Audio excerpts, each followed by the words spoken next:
ఏంట్రా బాధ్యత లేకుండా మరి నువ్వు తెల్లారేటప్పటికి వస్తానన్నాను కదా. ఎక్కడికి పోవడానికి రా రే డ్రెస్ వేసుకొస్తాను రా. ఇప్పుడు మరీ అందంగా ఉన్నావు. రాకరా రే రే రే రే రే అమ్మా, పనంతా నిన్ను కట్టరా అయిపోయిందమ్మా, బాంబు స్పాట్ నేను నన్ను ఇక్కడికి సాయంకాలం లాక్కొచ్చింది వస్తాను. నిన్ను.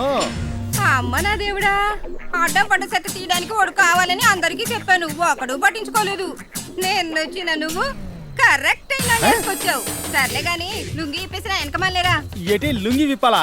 ఏం మాట్లాడవేంట్రా? ఇదిగో దీనట్టుకో ఏ? డ్రైనేజ్ 2 ఇళ్ళ అవతల కాడుంది, తొందరగా రా. ఏయ్ ఏంట్రా ఈ గొడవ? వీడు డ్రైనేజ్ క్లీన్ చేసేవాడు కాదు, వెర్రి నాగన్న కొడుకు.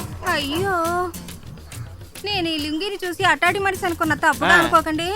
దేశంలో లుంగి కట్టుకునే వాళ్ళు చాలా మంది ఉన్నారు. వాళ్ళంతా చెద్దీసేవాళ్ళ వెళ్ళి పని చూసుకా. దీనికంతటికి నువ్వేరా కారణం. తీసుకొచ్చి అవమానిస్తావా?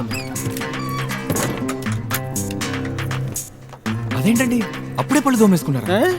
తను పళ్ళు తోముకుంటుంటే చూడడానికి నన్ను ఇంత స్పీడ్ గా ఈడ్చుకొచ్చింది. చేయొద్దని చెప్పాను, తున్నపోతాం. ఇద్దరు ఎవరండి? నిన్నే కదండి తన నాన్నే చెక్కు నారాయణ గారి కోసం వచ్చాం, మర్చిపోయారా? ఓ, ఆయన కోసం వచ్చారా? ఆయన నెక్స్ట్ వీక్ వస్తారు. నాకు ఆఫీస్ టైం అయింది. Bye. ఏమండి తాళం సరిగా వెళ్ళేదండి.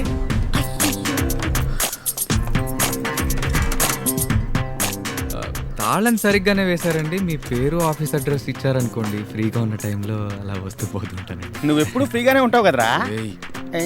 బ్రదర్, నాకు ఆల్రెడీ ఓ లవర్ ఉన్నాడు. నన్ను ట్రై చేయడానికి మీరు వచ్చారని నాకు తెలుసు, బట్ నో ఛాన్స్. ఏంటండి బ్రదర్ అంటున్నారు? కొన్ని నిజాలు చేదుగానే ఉంటాయి బ్రదర్.